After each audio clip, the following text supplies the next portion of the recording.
Bismillahirrahmanirrahim. Assalamualaikum warahmatullahi wabarakatuh. Kalau kita sudah siap menikah dan ada wanita yang ingin kita nikahi, selesai apa lagi? Yang bahaya tuh kita nikah orang tak mau. Namanya cinta kelapa. Awak cinta orang tak apa-apa. Atau ada perempuannya ada, duit ada, awak pula tak berselera. Ini pun ngeri juga ini. Kalau kita udah siap nikah, ya, wanita yang ingin kita nikahi pun ada, mantap. Tapi orang tua tak mengizinkan. Bagaimana cara kita menanggapinya, Pak Ustadz? Undang Ustadz Alnof, acara pengajian, judulnya dosa orang tua menghalangi anak nikah. Nanti biar disiapkan Ustadz Alnof. Bapak-bapak, ibu-ibu yang membiarkan anaknya pacaran tak nikah, maka dosanya mengalir setiap hari, siap masuk neraka jahanam. Nanti Ustadz Alnof akan membacakan dari tadi. Kami pun semua akan mendoakan supaya orang tuamu terbuka pintu hatinya, dan belum insya Allah tak berakhir sebelum bulan Ramadan sudah menikah insya Allah. Amin. Saya seorang ibu dengan 4 anak laki-laki. Wow, amazing. Suami saya berdinas jauh di luar kota. Waspadalah. Bagaimana supaya hati ini selalu sabar dalam menjalankan tugas sebagai seorang ibu dan istri yang selalu ditinggal? Kuncinya satu, trust. Trust itu adalah kepercayaan. Orang yang dikhianati susah untuk mengembalikan kepercayaannya. Kaca retak boleh direkat, galah patah boleh disambung, hati yang sakit kemana obat akan dicari. Boleh untuk update status pagi ini. Oleh sebab itu jagalah hati. Perempuan yang tidak siap dibuat candaan masalah poligami, hai laki-laki, jangan kau bercanda tentang itu di hadapannya. Betul tak, Bu? Tengok. Walaupun kau tak serius, kita khawatir malaikat serius. Udah tahu dia keluar kota, SMS memancing-mancing. Perempuan seperti lalang kering. Kalau kau cerita tentang perempuan, walaupun hanya untuk sekedar membuatnya cemburu, tapi hatinya sudah bercabang-cabang. Maka kembalikan trust, kepercayaan, maka saling percaya. Insya Allah ibu ini pun tenang di rumah. Abang di mana, Bang? Abang di hotel syariah, Dek. Di hotel ini kalau masuk nanti ditanya surat nikah. Ini foto abang, hotel syariah. Habis foto keluar. Nanti saya selalu jumpa sama jamaah. Asal jumpa foto, asal jumpa foto. Dalam hati saya apa? Baru saya paham. Rupanya kalau ditanya istrinya, abang sama Ustaz. Mesti banyak persediaan, Pak Ustaz. Tenangkan hati. Begitu juga dengan ibu. Ibu tenangkan. Anaknya meninggal, suaminya sedang di luar. Pulang suami. Nama suaminya Abu Talhah, nama istrinya Ummu Sulaim. Gimana anak kita? Kata dia, anak kita tidur lebih seperti biasa. Disiapkannya makanannya, disiapkannya minumannya, disiapkannya pakaiannya, suaminya mandi, habis itu sholat, habis itu makan. Udah selesai baru diceritakannya, anak kita meninggal, Bang. Jadi kau tadi bohong? Enggak, lebih lelap dari seperti biasa. Lebih lelap itu berarti mati.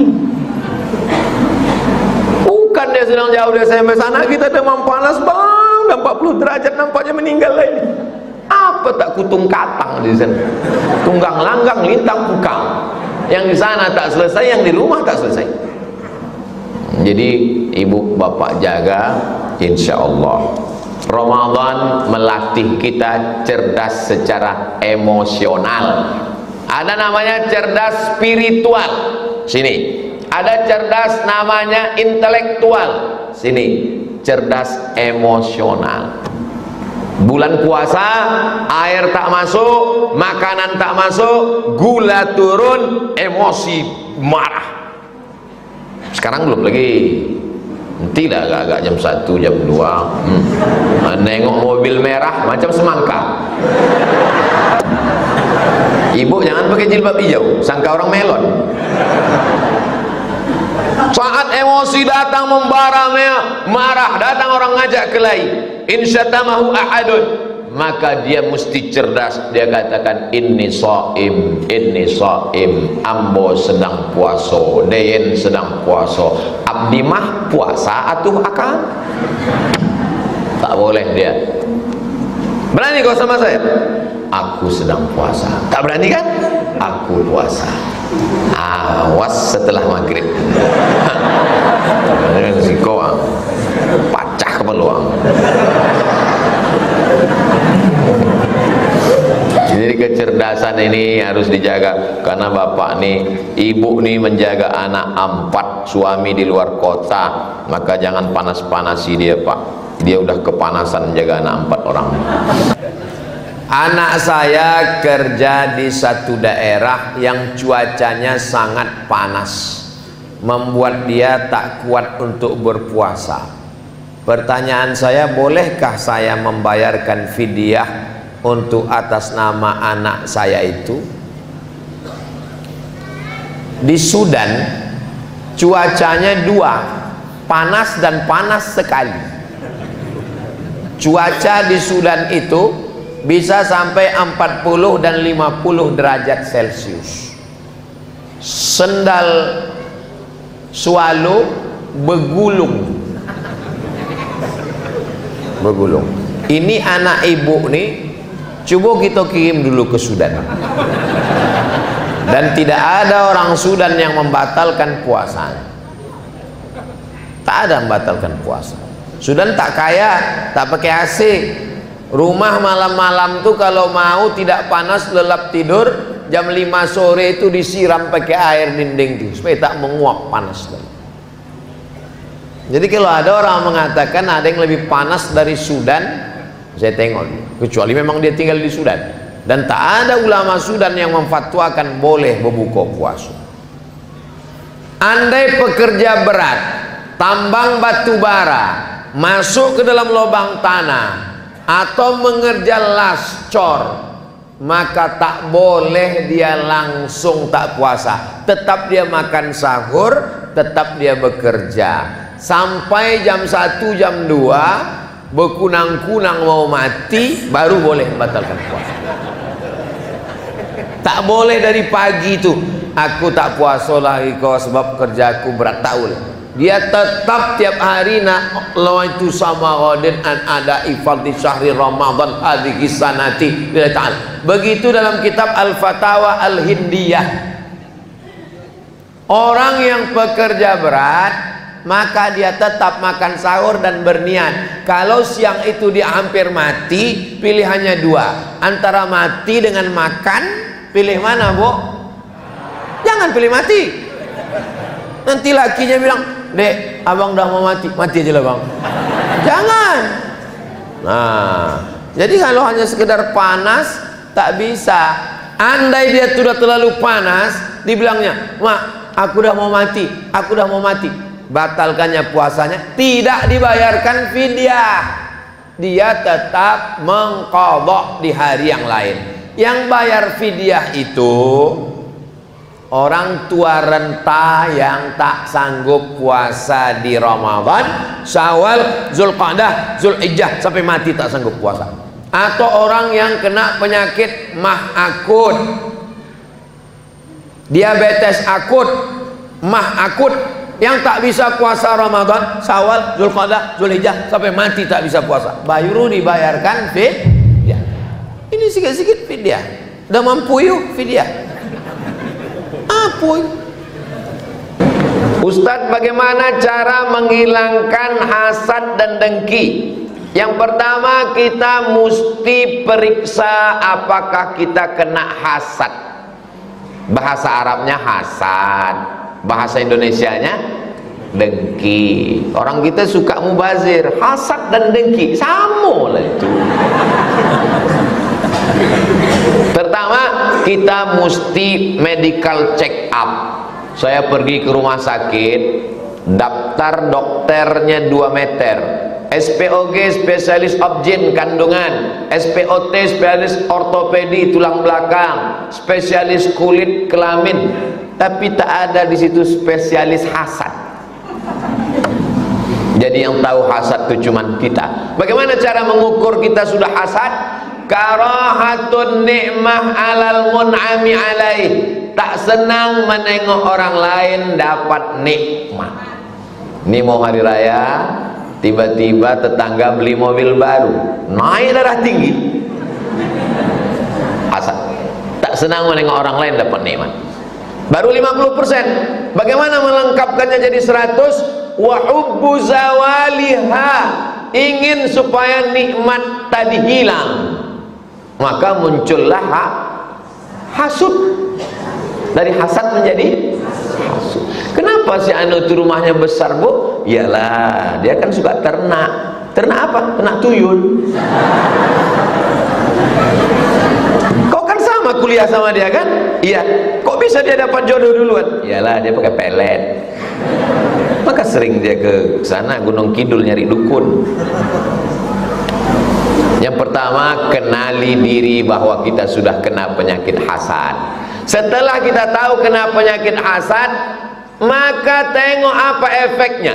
Pagi minum teh pakai gula, siang minum susu pakai gula, malam minum kopi pakai gula. Kenapa dia minum gula terus? Karena dia tak tahu bahaya gula.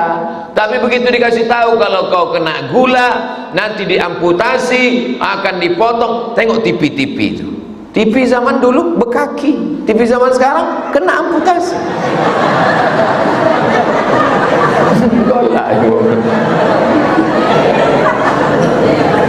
Datang rasa takut.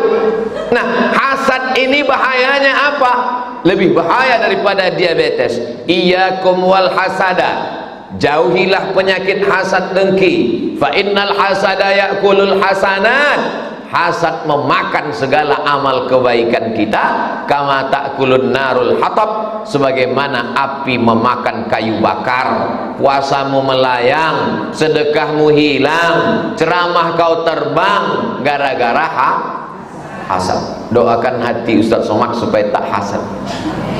Hasad ini luar biasa, menengok orang lebih muncul. Yang ketiga, doakan orang yang dapat nikmat itu di depan dia. Dia lebih dulu nikah. Barakallahu lakum wa baraka alaikum wa jama'a bainakum fi khair, walaupun hati tak ikhlas. Allahumma barik lahu. Sama-sama nikah, bisa pula dia dulu punya anak. Sama-sama nikah Januari, pas April dia punya anak. Hasad, dengki. Doakan di depan orangnya, menghilangkan. Yang keempat, tahadu tahabu, berbagi hadiahlah kamu, maka kamu akan berkasih sayang. Saya insya Allah orang-orang yang ngasih hadiah itu ingat saya. Iyalah Ustaz dikasih, bukan, kita memberi itu juru. Makanya ada buku judulnya The Miracle of Giving, keajaiban memberi. Menerima nikmat, tapi memberi juga jauh lebih nikmat. Kalau tak percaya, tanyalah kepada bapak-bapak yang sudah memberi tadi. Rasa nikmat yang mereka rasakan tak bisa kita rasakan sebelum kita membuat seperti yang mereka lakukan. Andai pun kita merasakan, perasaannya belum tentu sama. Kenapa? Karena rasaku bukan rasamu.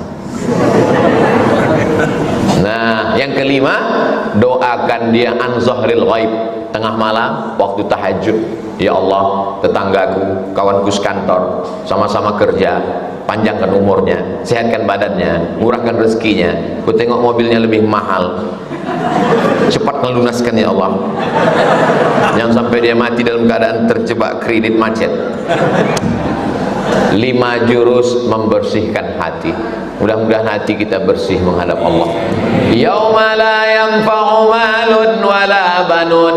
Hari itu tak ada gunanya harta, tak ada gunanya anak, illa man atallah, kecuali orang yang datang menghadap Allah biqalbin salim, dengan hati yang bersih. Membersihkan baju senang, membersihkan badan senang, membersihkan hati susah. Ramadan membersihkan hati. Keluar dari Ramadan minal aidin, kembali balik seperti keluar dari rahim ibu.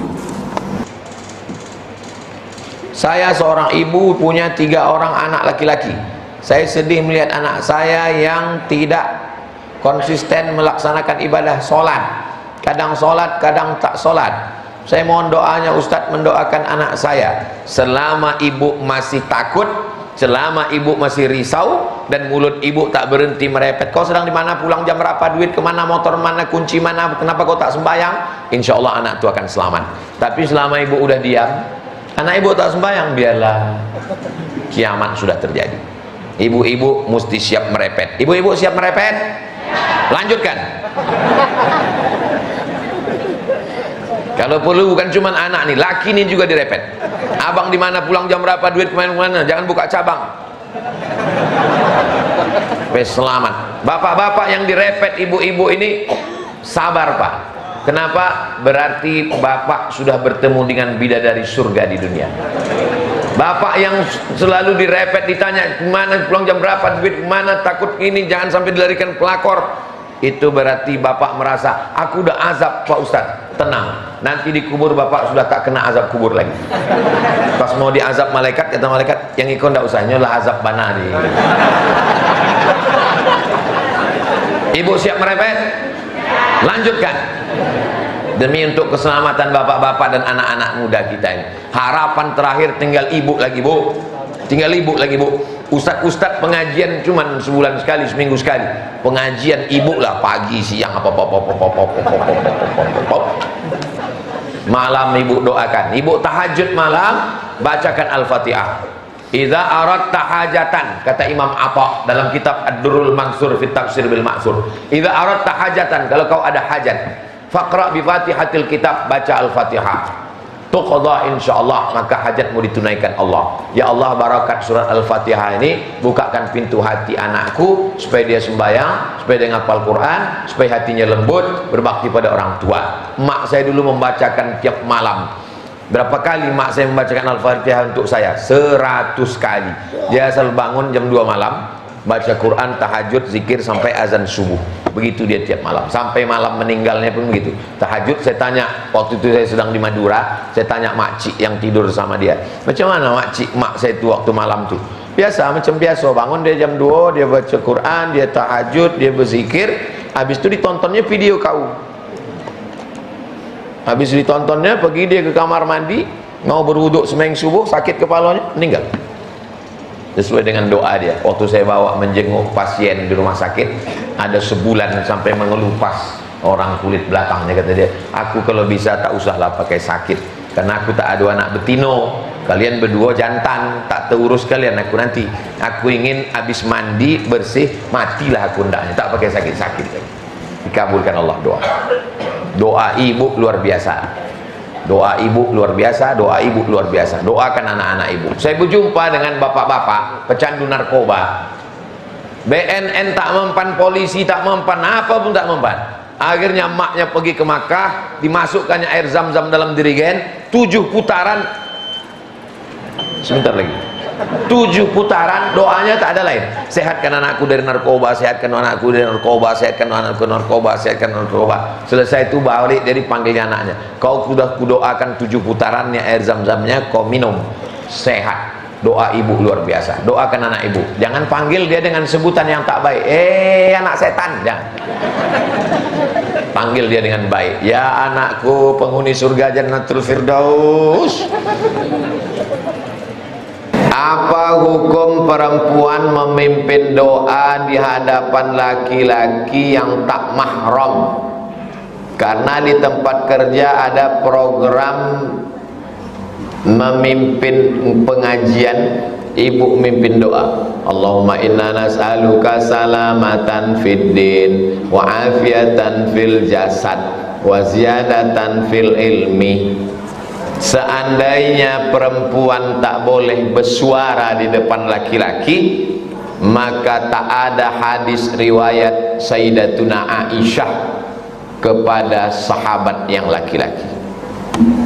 Wahai Ummul Mukminin Aisyah, ya, kami sudah bertanya kepada sahabat Nabi yang laki-laki, katanya kalau perempuan mandi, maaf cakap, kalau perempuan mandi besar, hadas besar, itu rambutnya dikepang, mesti dibuka. Tapi hati kami terasa tak puas. Mereka tanya kepada Aisyah, kata Sayyidatuna Aisyah, kalau perempuan itu sudah bersih, rambutnya dikepang, repot dia membuka pasang, boleh disiramkannya saja air, tak perlu dibuka. Tapi kata sahabat yang laki-laki dibuka, kenapa tak gundul aja, kata dia. Bagaimana sahabat bisa bertanya ke Aisyah kalau suara perempuan tak boleh didengar laki-laki? Tapi katanya ada suara perempuan yang haram didengar laki-laki. Suara yang mana? La takhada'na bil qaul. Janganlah perempuan itu bersuara mendayu-dayu, lemah gemulai. Yatma'alladzi fi qalbihi marad. Ada laki-laki yang dalam hatinya ada penyakit, kalau didengarnya suara lemah gemulai dia jadi error. Jadi yang tak boleh itu adalah suara lemah gemulai mendayu-dayu. Adapun ibu membaca doa waqina azabannar, tiba-tiba setelah 1000 baca doa ada satu karyawan angkat tangan, aku mendengar kau baca waqina azabannar tadi, benapsu aku. Kalau ada tolong kasih tahu biar kami ikat, kami campakkan ke Sungai Siak. Mana ada. Itu maka qari'ah perempuan membaca Quran tidak haram karena tidak membangkitkan hawa nafsu. Perempuan membaca barzanji, tola'al badru alaina salawat. Jadi yang tak boleh itu adalah suara mendayu-dayu, mendesah-desah, lemah gemulai. Tapi jangan berlebih-lebihan. Ini kadang doanya biasa aja, lipstiknya 2 inci, lagunya biasa aja, bedak yang tebal betul, muka putih tangan hitam.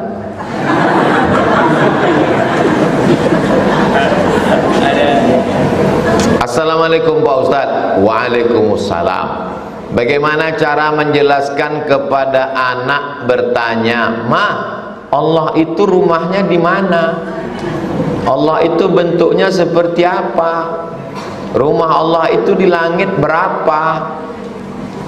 Tentu dengan bahasa yang sesuai dengan anak. Yang paling mengerti bahasa anak adalah ibu. Anak ini makan, tak mau dia makan.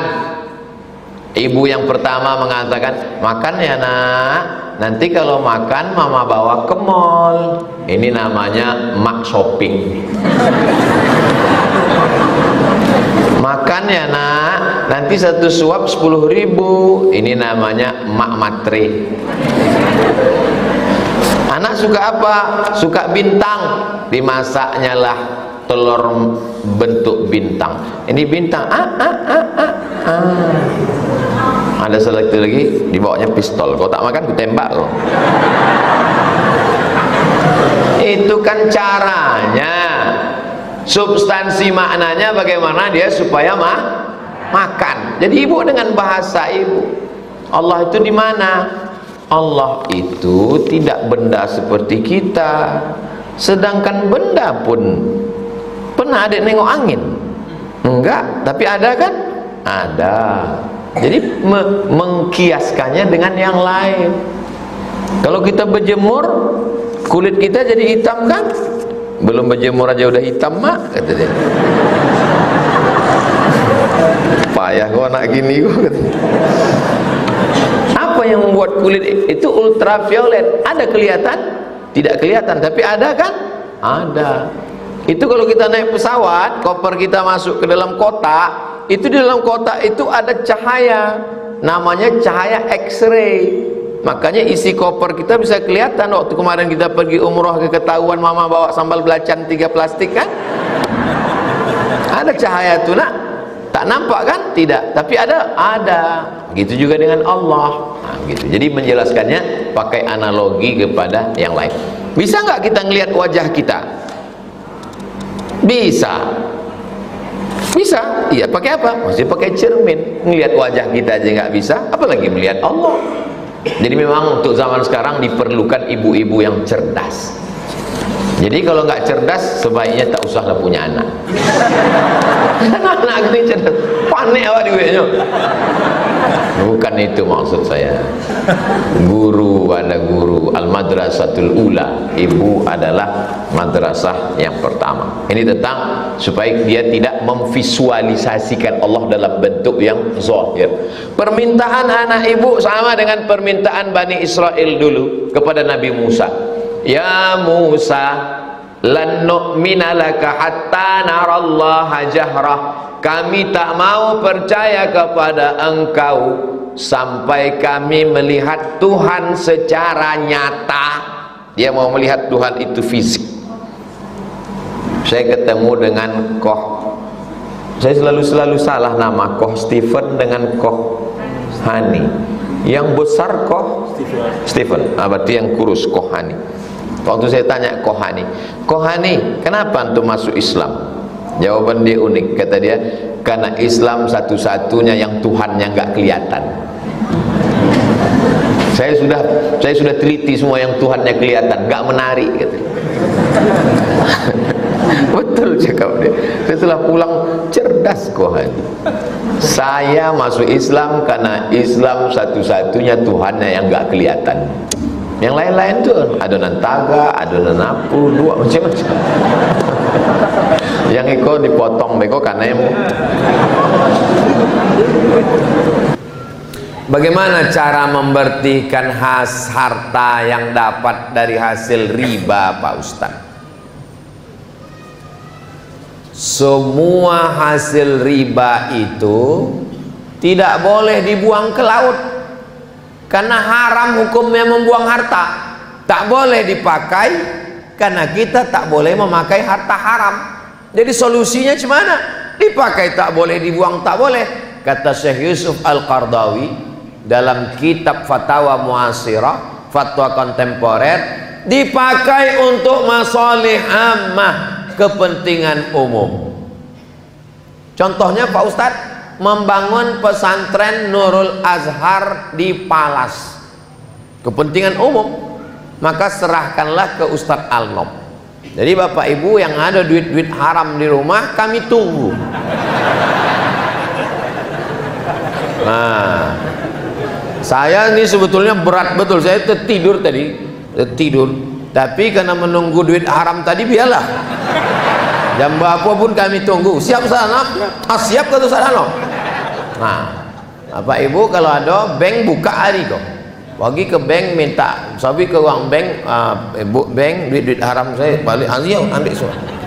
Kita bangunkan ke Palas pesantren Nurul Azhar. Sebab dibuang ke laut haram, dipakai pun haram, dipakai untuk masalih ammah, kepentingan umum. Nanti ibu, bapak, udah puasa sekarang jangan lewat jembatan Leton, jumpa simpang bingung, jangan bingung-bingung lagi, belok ke kiri, arah ke TPU, tempat pemakaman Ustadz Tengku Zulkarnain almarhum. Sebelum sampai ke TPU, sebelah kanan nampak pesantren besar, megah, mewah, cantik, tapi tidaklah sampai semewah Masjid Ar-Rahman. Tadi saya heran, kenapa Masjid Ar-Rahman ini jeruji besinya sampai 2 lapis? Barulah saya paham, tiangnya omeh. Wah, lampunya tengok, lampu Masjid Nabawi dipindahkan orang. Ini Masjid Ar-Rahman. Tadi kami tadi dari Al-Falah tadi, tempat juga dalam hati saya, kemananya kita nih pindah subuh-subuh, udah bagus-bagus di Al-Falah, kenapa pula pindah lagi? Sampai ke sini masuk pula ke gang, masjid macam ini lah pula datang gitu. Pas masuk saya ke dalam, oh hebat masjid. Saya yakin sedang duit yang halal aja banyak, apalagi yang haram-haram.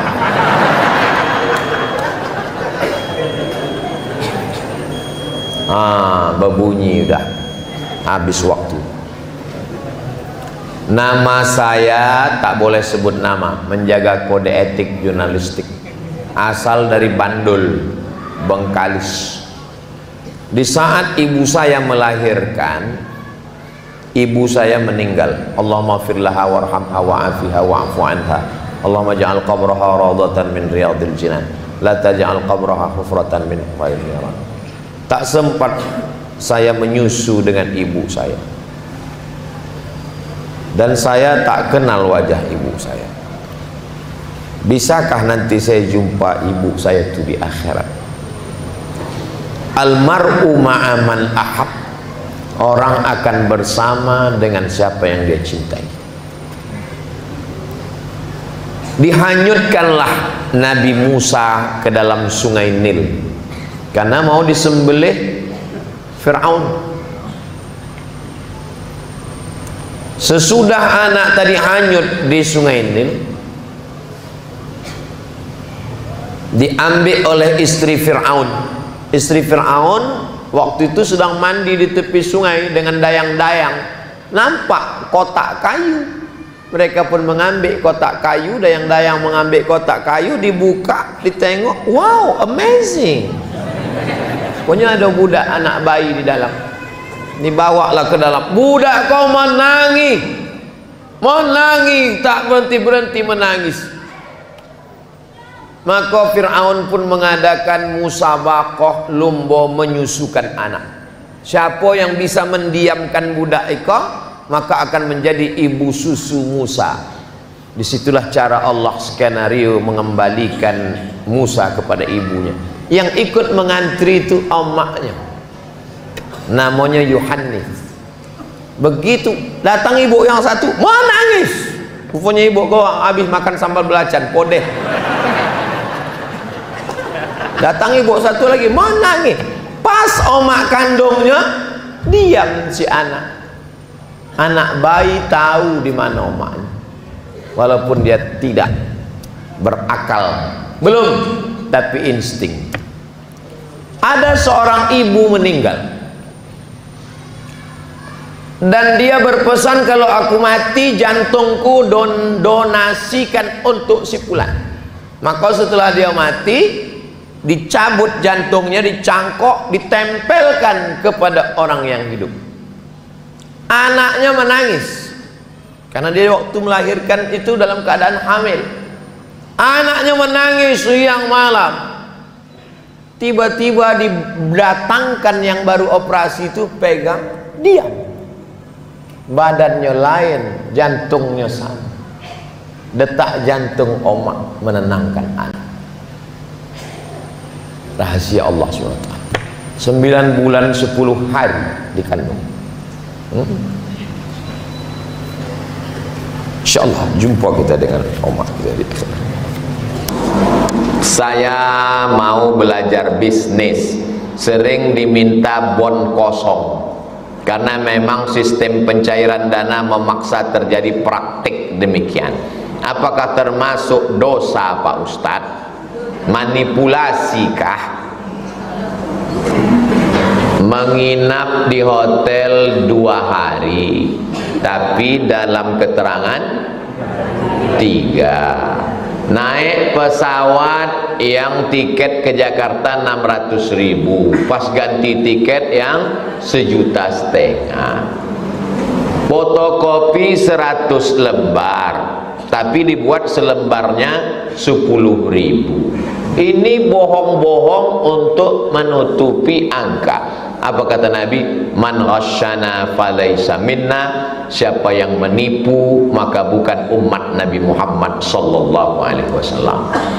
Dapat duitnya, bawa pulang ke rumah, belikan ke beras, beras masuk rice cooker, setelah itu dibuka jadi belum tentu, kalau lupa mencet masih air. Nasinya disuap, masuk ke mulut. Allahumma barik lana fima razaqtana wa qina adzabannar. Dari sepiring nasi berubah menjadi setetes darah, darah berubah menjadi daging. ayyuma lahmin, setiap daging di badan, nabata min haramin, tumbuh dari yang haram, fannaru aulabi, tempatnya api neraka jahanam. Anak-anak yang hijau, yang lucu-lucu, yang baik-baik disuapkan makan haram. Berdoa kita, Rabbi habli minas shalihin, doanya tak dikabulkan Allah. Kenapa? Mat'amuhu haram, makanannya haram. Mashrabuhu haram, minumannya haram. Malbasuhu haram, pakaiannya haram. Wa ghudhiya bil haram, dikasih makanan haram. Tapi orang Pekanbaru ini jujur-jujur. Amin. Macam tak yakin ya.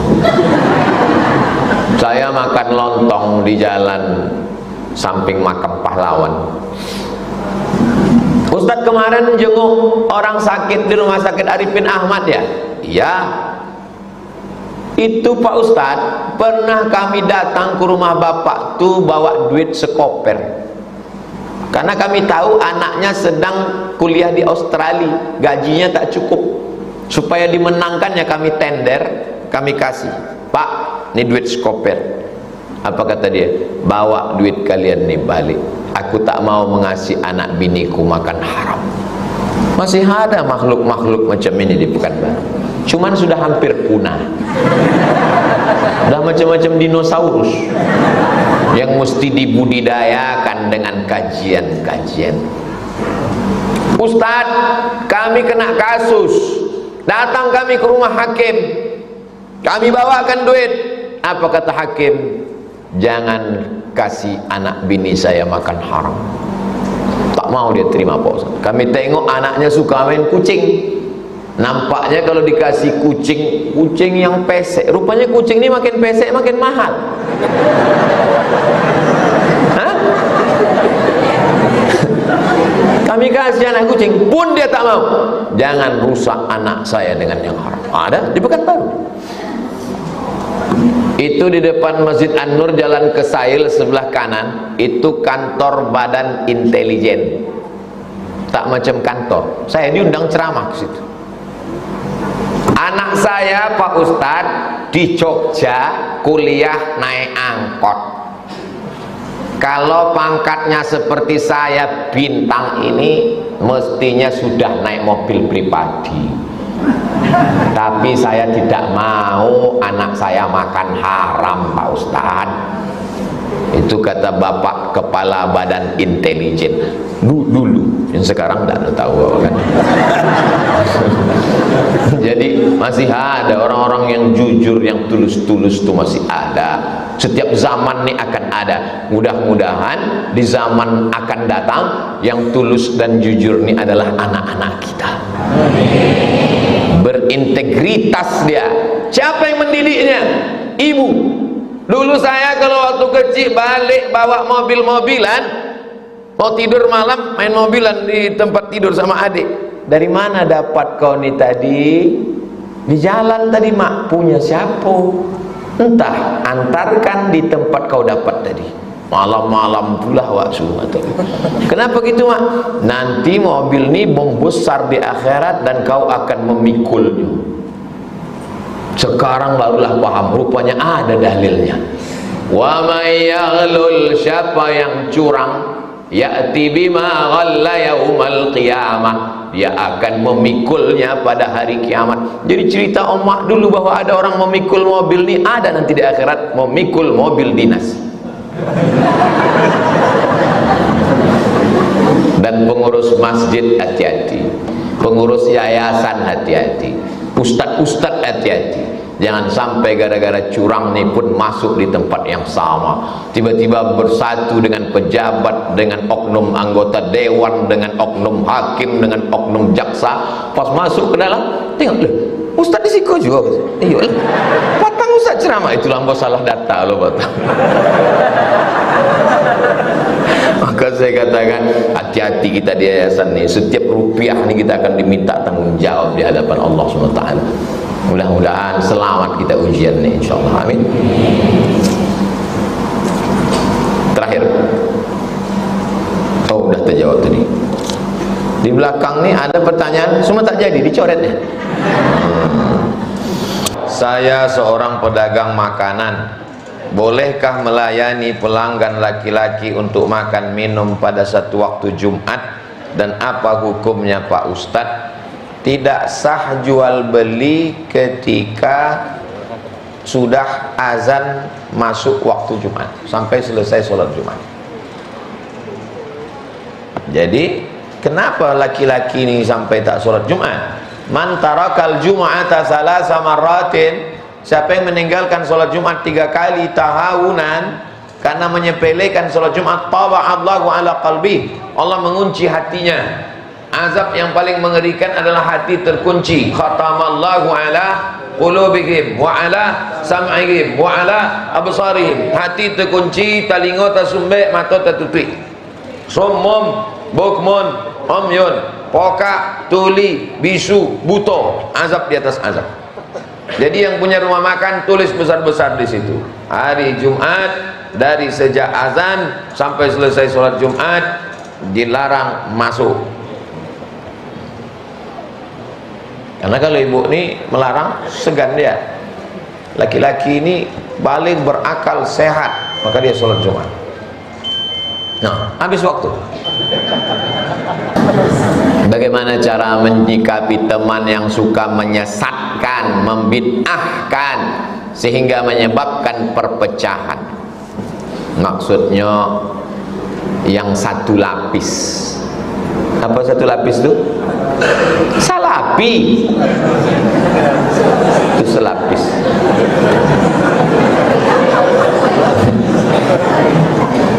Kenapa dia selalu mengejek Abdul Somad, mencaci maki, sumpah serapah?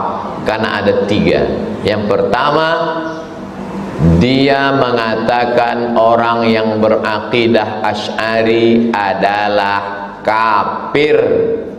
Saya berakidah Asy'ari.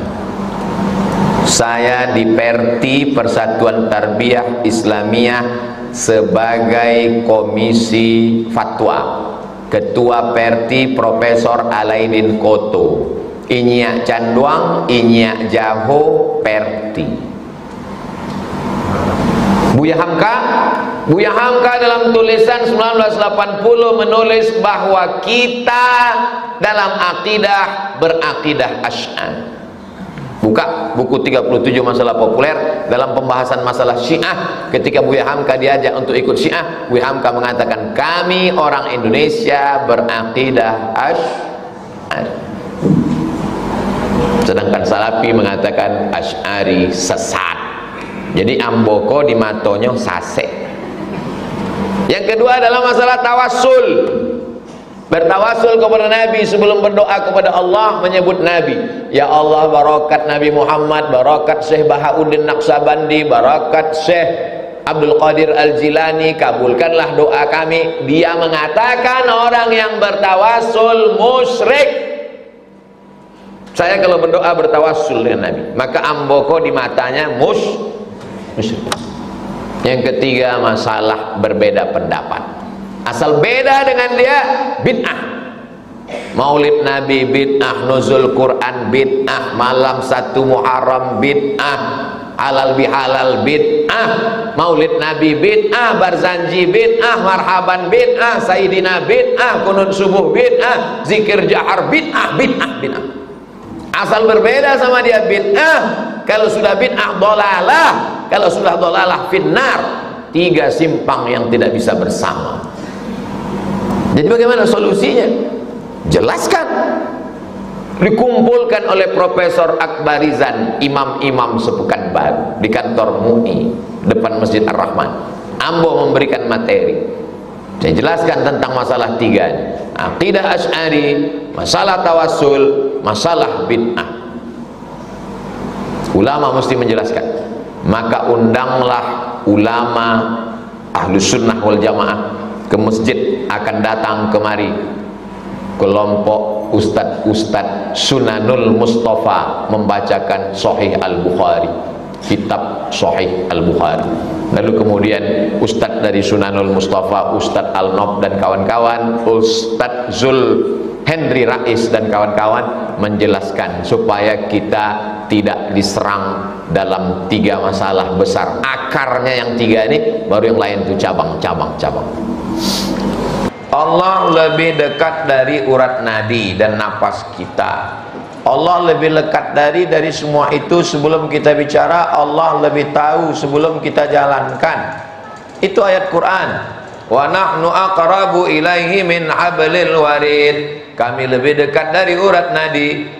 Wa nahnu khalaqnahum, kami yang menciptakan mereka. Wa na'lamu ma tuwaswisu bihi nafsuh, kami tahu apa yang berbisik-bisik dalam hatinya. Bila terlintas di hatimu ingin berzina. Untung masjid, kalau luar masjid sudah selesai kita nyanyikan. Mengapa harus berdoa dan meminta Pak Ustadz? Allah kan tahu apa yang dalam hati. Mengapa kita mesti berdoa? Ini yang menulis nih, dia nih tak pernah berdoa. Dia tak pernah berdoa. Pas ditanya, kau tak pernah berdoa? Enggak. Kenapa tak berdoa? Karena kau tahu yang ku mau. Kenapa kita berdoa? Yang pertama, qul in kuntum tuhibbunallah, kalau kau cinta kepada Allah, fattabi'uni, ikuti aku. Siapa aku di situ? Nabi Muhammad. Nabi Muhammad berdoa waktu malam perang Badar, diangkatnya tangannya dari tahajud sampai subuh. Nabi berdoa mengangkat tangan. Itulah mengapa kita berdoa, karena mengikut Nabi Muhammad Sallallahu Alaihi Wasallam. Pertanyaan ini cerdas, ini pertanyaan ini bergizi, berkualitas.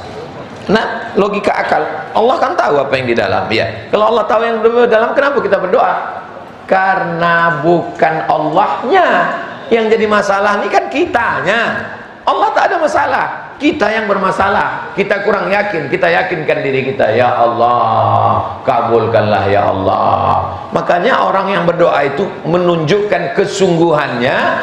Ud'u rabbakum tadarru'an wa khufyah. Berdoalah engkau dengan sikap merendahkan diri, wa khufyah, dengan suara yang lirih. Nabi kalau berdoa mengangkat tangan, waktu sedang khutbah diangkatnya tangan, orang yang di bawah itu menengok putih ketiaknya, artinya tangannya diangkat.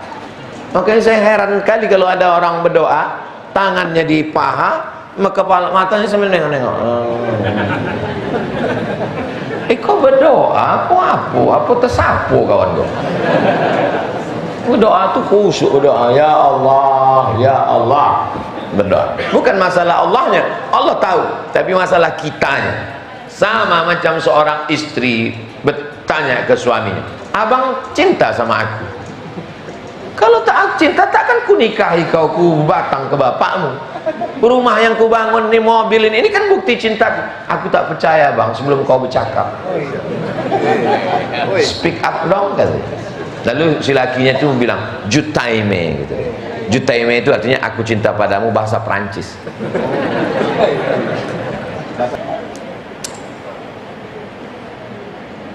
Ada simpanan emas sudah lama. Pertama disimpan, sudah dikeluarkan zakatnya. Bagaimana selanjutnya Pak Ustaz?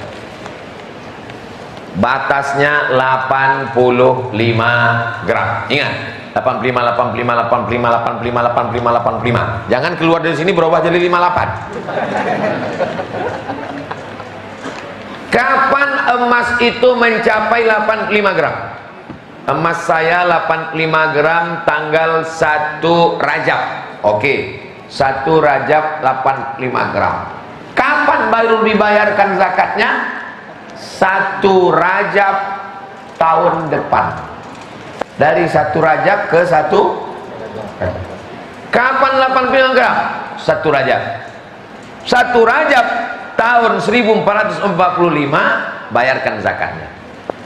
1 Rajab 1446, hitung lagi, mencapai 85 atau tidak? Mencapai, keluarkan lagi zakatnya 2,5%.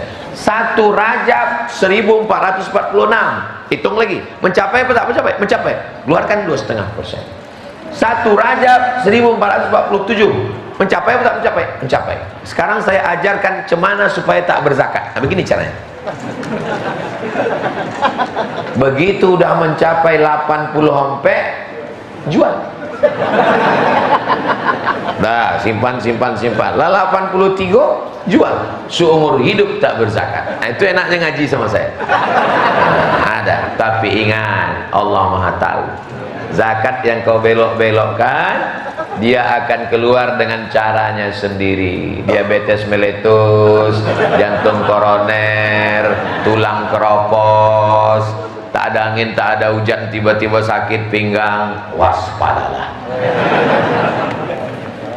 Pak Ustadz, jika kita melaksanakan puasa bulan Syawal, apakah kita mesti mengganti dulu puasa yang tinggal di Ramadan? Afdalnya begitu. Jadi ibu yang potong tinggal 7 hari, nanti ibu qadha dulu 7, sesudah diqadha 7 baru puasa 6. Jadi kami Pak Ustadz puasanya 7 tambah 6. 7 tambah 6 3 boleh. Habislah kue orang tu. Kalau cito afdal, yang afdal qadha dulu baru puasa 6. Tapi kalau cerita jawaz boleh.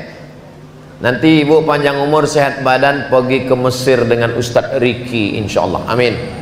Nanti dibawa Ustadz Riki ziarah ke makam Imam Syafi'i. Di samping makam Imam Syafi'i kok ada imam besar mazhab Syafi'i, namanya Imam Zakaria Al-Ansari. Imam Zakaria Al-Ansari kok berfatwa, siapa yang puasa qadha di bulan Syawal, maka inyo dapat pahala puasa sunat Syawal. Ustaznya lah bahasa Melayu, kami tidak paham. Siapa yang puasa qadha di bulan Syawal, entuk puasa sunat sing 1 2 3 4 5 6 7 iki puasa sunat. Nggih, ngertos ya, nggih. Jadi siapa yang berpuasa qadha di bulan Syawal, niatnya niat qadha, maka otomatis dapat pahala puasa sun. Memang pengalaman ambo, puasa 6 kok ringan, tapi godaannya luar biasa. Ambo puasa 6 lah, puasa 6. Khutbah di Masjid Darul Abror komplek DPR. Rapi puasa tu. Jemaah yang dimuliakan Allah. Rapi dia awak lapar kan? Selesai turun ke bawah, datang jemaah. Ustaz, apa ada apa Pak? Ada apa Pak? Kita singgah ke Pondok Baung sebentar. Dalam hati ambo, pas Ustaz sedang tak puasa, tak ada tawaran. Pas sedang puasa, waktu itu masih mengajar di UIN. Puasa hari berikutnya, hari Senin, hari Selasa, puasa. Datang ibu-ibu pegawai di Usuludin. Ustaz, nasi kotak udah siap. Yang puasa sunat nih, bedanya puasa wajib tak boleh dibatalkan. Kalau puasa sunat, faman syaa falyuftir, siapa ingin membatalkan boleh membatalkan. Jadi kalau awak sedang bertamu ke rumah orang sedang puasa, Ustadz makan boleh dibatalkan kalau awak puasa sunat. Jadi Ustadz kalau bertamu ke rumah kami, Ustadz batalkan. Aku tengok dulu lauknya apa. Kalau nasi kotak tergolek-golek ayam, tapi kalau daun ubi tumbuh pakai sambal belacan, ikan asin gembung, tak usah lah meniti elil.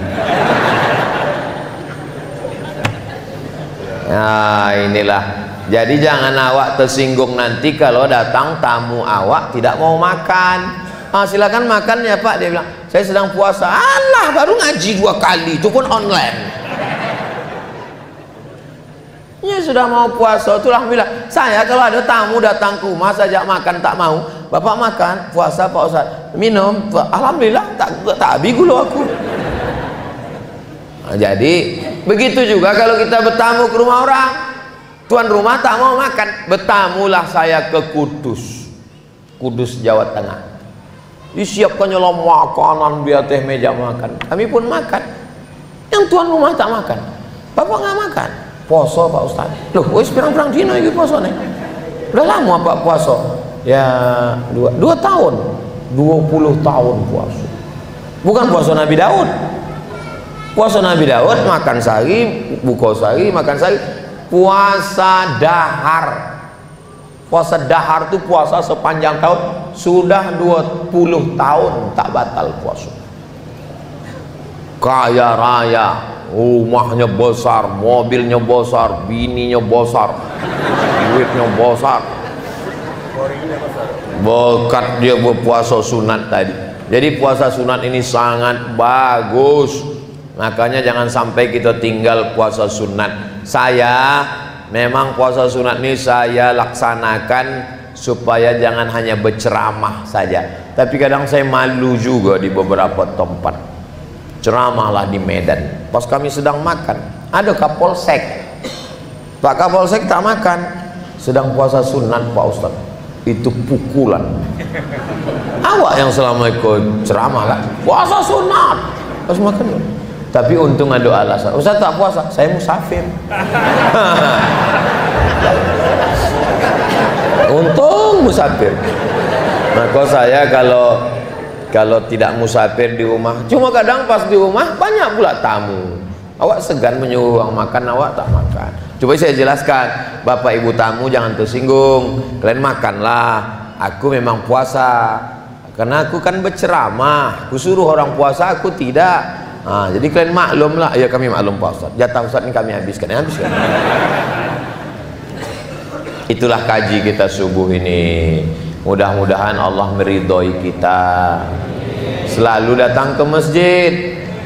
Jangan nanti sesudah puasa masjid ini tinggal pemain inti, pemain cadangan hilang. Beberapa masjid menyewa tenda cuma 10 malam, sampai penyewaan tenda heran, Ustadz kenapa orang tuh menyewa cuma 10 malam? Karena 10 malam itulah yang ramai, kecuali Masjid Ar-Rahman sampai hari yang ke-26 tetap ramai. Allahu Akbar. Masjid Ar-Rahman ini luar biasa.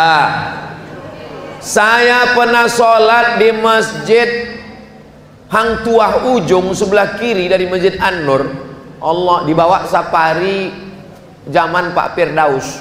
Allahu Akbar. Bangkit dari sujud, pasir di kening, lantai itu semen kasar. Tapi di Masjid Ar-Rahman cobalah tengok, batu marmer memanjek sampai ke atas, saking kan kayu. Kadang ceramah waktu tisu itu tak berhenti, berpeluh. Tapi di Ar-Rahman tengok tenang, ada AC, luar biasa. Sudahlah pakai AC, kipas pun hidup. Ini paling sedap tidur siang Ramadan. Beruntunglah bapak ibu yang ada di sekitar Masjid Ar-Rahman ini. Bertuah, kalau tak juga sembahyang berjamaah, memang neraka jahanam lah tempatnya. Apakah ada wajib zakat pada lahan kelapa sawit jika uang belinya masih pinjam di bank dan nilainya sudah mencapai haul? Punya tapak rumah, harga tapak rumah semeter di daerah sini 2 juta, lalu kemudian harga tapak rumahnya itu 3 miliar, adakah zakatnya? Tak ada. Punya mobil, harga mobilnya 2 miliar, tak ada zakatnya. Punya tapak sawit, tak ada zakatnya. Sawitnya berbuah dan mengeluarkan hasil, hasilnya dizakati. Berapa zakatnya? Kalau dikiaskannya kepada tanaman, maka zakatnya kalau pakai tada hujan 10%, kalau pakai irigasi 5% potong biaya operasional. Kalau dikiaskannya kepada zakat perniagaan 2,5%. Itulah mengapa sebagian orang yang bersawit nih, aku keluarkanlah 5%. Kenapa? Karena ini kan seperti tanaman. Kau, aku seperti dagang, maka 2,5%. Kau, aku bingung sampai sekarang belum berzakat lagi. Keluarkan, pilih antara 2,5% atau 5%. Mau 10 bagus, lebihnya itu terhitung sebagai sedekah. Apa hukumnya meminjam uang dengan gadai surat berharga atau BPKB kendaraan? Pinjam duit 1 juta, bayar 1.100.000. Pinjam 100 juta, bayar 110. Apa namanya itu? riba. Orang yang makan riba 5. Pertama, la yaqumu illa kama yaqumu alladhi yataqabbathu syaitanu minal mas. Bangkit dari kubur nanti di akhirat, bangkit dari kubur macam bangkit dari kerasukan setan. Kalau nampak nanti orang kerasukan setan waktu bangkit dari kubur sempoyongan macam ini yang meletakkan BPKB potong. Kedua, duit riba dibelikan ke nasi, dimakan, lidah kena duit riba, doa tak dikabulkan Allah. Mat'amuhu haram, karena lidah makan haram. Kasihlah aku anak yang soleh, lidah makan haram, tak dikabulkan Allah. 3, masuk ke badan menjadi darah daging. Ayyuma lahmin nabata min haramin, tumbuh dari yang haram, fannaru aula bih, tempatnya api neraka. Berat kau 50 kilo, yang halal cuma 10 kilo, yang 40 haram, diobok-obok dalam neraka, habis hancur terbakar baru masuk surga.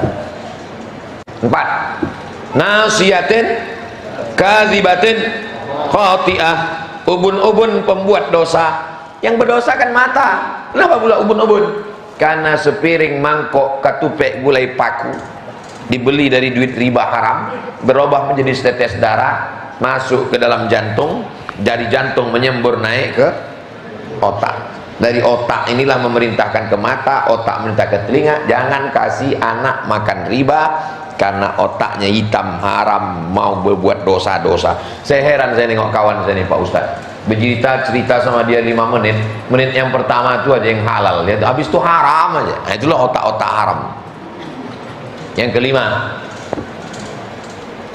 kalau sudah tidur malam, tidurnya jam 9, jam 10, tak terbangun sholat tahajud, bukan salah jam, bukan salah mata, tapi gara-gara makan haram. Dicabut Allah satu nikmat. Nikmat apa? Nikmat sholat malam. Dicabut Allah nikmat, tak terasa lagi nikmatnya. Nikmat makanan tercabut. Ada yang lebih menyakitkan, tak terasa lagi nikmat sholat. Nauzubillah. Di akhir majelis mari kita sama berdoa, mudah-mudahan anak-anak soleh dan solehah, para pemimpin kita diberikan adil dan amanah. Negara Kesatuan Republik Indonesia baldatun thayyibatun wa rabbun ghafur. Ala hadhihi niyah wa kulli niyatin shalihah. Al-Fatihah.